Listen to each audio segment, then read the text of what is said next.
Hi, everybody. I'm sorry for my lateness, and if you were confused by my attempted earlier broadcast, I apologize. I'm trying out some new software, and it's just they change things all the time, and I'm not necessarily in favor of some of the changes that they've made. Let me just say that.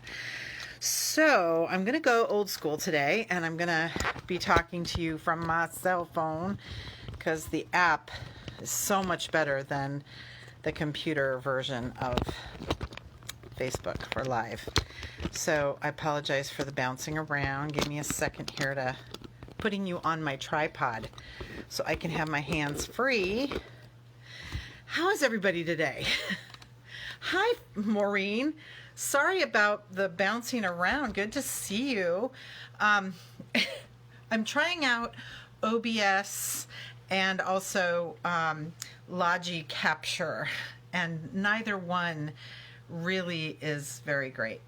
So, and I think I'm actually might be coming to you not from the church Facebook page, but from my actual Facebook page. Lord Almighty, when I'm going to learn. So I've been out today. I've been out delivering messy church materials to some of my friends around the area, safely distanced and masked, of course. But hi, Lindsay. And hi, Brenda. Good to see you. So today, I'm continuing my series on holy moments and holy places. So I've talked about Notre Dame Cathedral. I've talked about St. Margaret's Chapel in Edinburgh, Scotland. And today I'm going to be talking about the Wales Norwegian Cultural Church Center. I know, that sounds weird, right? So my family, you may know or may not know. I know I love Messy Church too, Maureen. It's awesome. We're having Messy Church tomorrow night online, 5:30. If you'd like to join us, let me know. You can pop in and say hello. But that would be like 8:30 your time, so we'll see what happens. But when my husband and I celebrated our 25th wedding anniversary, we were in Cardiff City, Wales, and we were staying at the St. David's Hotel, which is kind of down by a place called Mermaid Key. And Mermaid Key is like, it's sort of a planned area. Like it's got amusements. There's a Ferris wheel there, for instance, and some of the more let's say glitzy, glamorous attractions were down that way. And one of them was the Doctor Who experience. I'm a Doctor Who fan. I'm a Whovian, you might say. And so we had planned this whole trip, and we'd celebrated our anniversary. And then the next day, we took a bus ride, one of those open top tour buses where they tell you about the city. And we rode through, and we'd already been to Cardiff Castle and done that tour, which was amazing. Had tea in town, and, I'm a tea fan. And then we went on the day after our anniversary to the Doctor Who experience. Now, it happened to be that day was the very last day that exhibit was going to be open. And all of these wonderful Doctor Who artifacts were going to get packed away. I asked somebody that worked there, I said, what's going to happen to all these wonderful artifacts? And they said, we really don't know at this point. And I kept saying, please, God, let it be a traveling exhibit. Please, please, please, because everybody needs to see how cool it was. I think I took 500 pictures that day because they had every single costume. They had every single alien. They had, you name it, they had it. And they had oh my gosh. I have a picture of me with one of the Ood, for instance. So I was just thrilled beyond words. But on our way, the open top bus thingy has stops, and you have to walk some distance to get to the places, but they have periodic stops. Well, the stop that we took happened to be right outside this little church.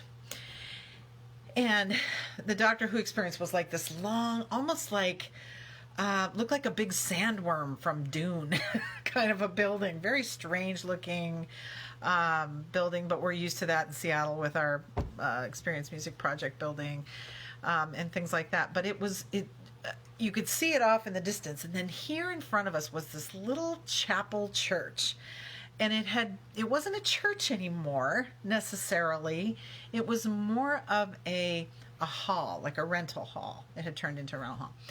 So we walked by it, and I'm naturally attracted to churches, cathedrals, chapels, things like that. You know me. And I had to look. I had to pay attention. In looking at the sign that was out in front, I'm going to try to show you some pictures if I can. But in looking at the sign out front, it was talking that this used to be, it's where Norway and Wales, Norse and Welsh heritages sort of come together in this place, because it's a church that used to be used by the Norse people in Wales, which, if you ask any Welsh person, they're tired of being overtaken by other cultures. The Welsh are the Welsh. This is why they hang on to their language, which is very confusing. And when I show you the church, you will see that it's all in Welsh, the name of the church. Don't try to pronounce it. I took Welsh for a year on Duolingo just to try to pronounce some of the names while we were there. And it was fantastic, totally worth my time. Great for my soul as far as my heritage, but extremely difficult. Like 2 D's don't make a D sound, it makes a TH sound. Just one example. So in looking at this, it made me think, here's this old little church, and it could have just been plowed over for this new development at Mermaid Key. They could have just said, we want everything to be shiny and new. That's what they do here in Auburn. They just tear down the old stuff, and we don't want any heritage here or history. We just want new stuff. So they tear it down and put up this 4-story, looks like everything else kind of a building.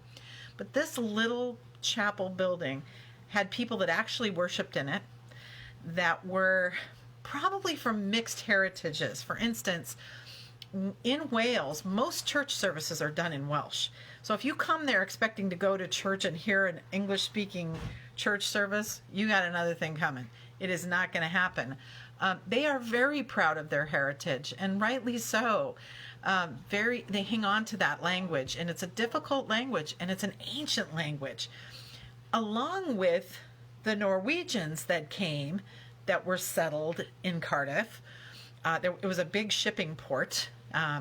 That's a whole nother story. It used to be flooded way further inland, and they filled it in. I mean, all kinds of crazy stuff has happened in that city. So they had this little church building, been used by 2 sets of cultures. What did they do with it? They moved it from its location where it was going to get destroyed to this location where people could honor it and look at it. And it was right on the quay, right on the water area. And they now use it as a cultural center and a rental hall. So in other words, you can get married there still, because it does have some of its church feeling still to it. It has pews and chairs and things, and it has the beautiful stained glass, and it has a gorgeous view of the quay, and it's a really nice place. But they turned it from something old into something new. And that's kind of like us, don't you think? I don't know. I'm aging. I'm getting to be, my late 50s now. I hate to say it, but it's true. And I think and in this day and age with COVID and everything, the older you get, the less likely you are to survive it. It makes you think an awful lot about my life. I've probably got another, even though I'm 57, I probably have another 20 years of working. Realistically, people are living longer, working longer, and quite frankly, I don't want to roll up the carpet just because I'm 65 years old. I want to keep going in my life. I want to keep busy, and I want to keep doing stuff and keeping my life interesting and exciting. And so, I was thinking, how do I take who I am now, carry that with me, but make something new in my life? Just like that church building. And when I looked at it, and I read the little story about how it had been moved and they wanted to preserve it, I had an epiphany. That's when I thought those thoughts. I thought, I can still be who I am and be something new at the same time. You know, constantly reinventing yourself is a wonderful thing. There's a book that I want to recommend. If you haven't read it, it's by Julia Cameron. It's called It's Never Too Late to Begin Again, I think. And if you're an older person, it's one of those books that you initially read, oh, I got to journal, I got to walk every day, and I got to write my biography. That's it. I'm not doing it. Well, reconsider, because I read and had a major life-changing experience when I read her book, The Artist Way. And I don't know if any of you've read that, but it was a life changer for me. And I then got this other book, and it's very similar. So whichever one floats your boat, but give it a try, because it will help you to understand how you can be yourself, but be something new. And I know, Maureen, for instance, you are the queen of reinventing yourself. So good for you. Good on you. And all of the things that you have done in your life to improve yourself and to make your later years healthy and happy and exciting and new. That's wonderful. That's what I want. And that's what that little tiny church in Cardiff City, in Mermaid Key in the Bay, did for me. And I'm going to try to pull up a picture for you so that you can see what it looked like. And I'm sorry to do this to you, but I'm going to have to do it old school. I had really planned on having some very good, excellent technology going for me today, but that's just not going to happen. So instead, we're going to do it the old-fashioned way. And here it is. Let's see, let me pull this up and make it big. There we go. All right. So now I don't know how I'm going to do this, but I'm going to turn the camera around.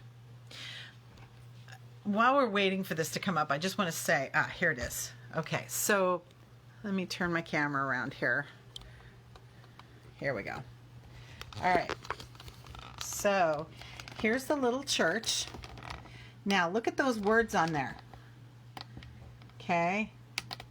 Now an F is a V, so it's Canalvin, Gelfith Thouwer, okay, Gelfith Thouwer, Gelfith Thouwer, Egelweiss, okay, Norwith, Siop, Goffi, Norsk is how I believe it's pronounced. I know. Isn't that a beautiful little church, though? Beautiful little chapel. That's a meaty mouthful, right? The Welsh language is beautiful. I encourage you, if you haven't looked at, there are some Welsh hymns that are on YouTube. There's the Smithsonian is cataloging these hymns before they go away. And take a look at some of those videos of the Welsh singing these hymns on YouTube. Unbelievable. I don't know, they're just born with beautiful voices over there, apparently.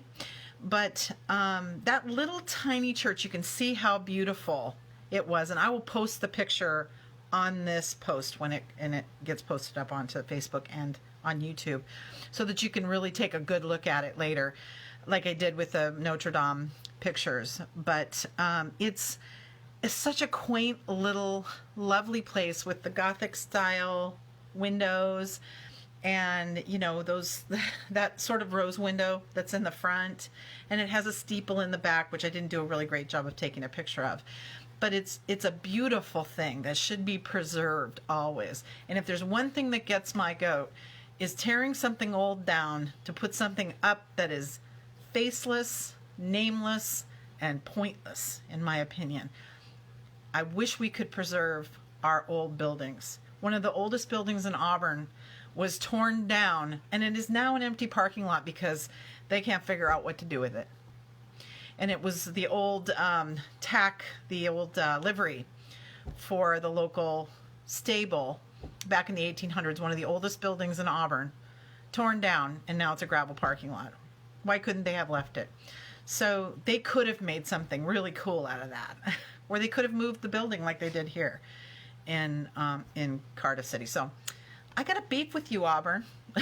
That's all I'm saying. But I'm mostly saying my holy moment in that holy place was realizing that I can be who I am, but be something new too. And Jesus gives me that opportunity to do it. Yeah, you knew Jesus was coming into this sooner or later, people. So I, as a Christian, truly believe that all things are made new through God. So think about that. Think about how you can renew your life and yourself. Be who you are, but be something new. Be a new creation. All right? Well, sorry for the kind of the bumpy start there with the camera and the software and all that junk. I'm really hoping that by Thursday I get my act together and I'll have this new technology that will blow your mind, and that I can finally master this. I got a new camera on my thing, and I got software coming out my ears, but glitches. I'm sure you can all relate to that working from home. So I hope you all are doing well. Lots of love to you. Hope you enjoyed this little chat, and I will see you on Thursday at 4:00. Maybe here, maybe on the church Facebook. I can't quite tell from my screen which I'm on. So whatever it is, thanks for joining me, and I'll see you next time. Bye, guys.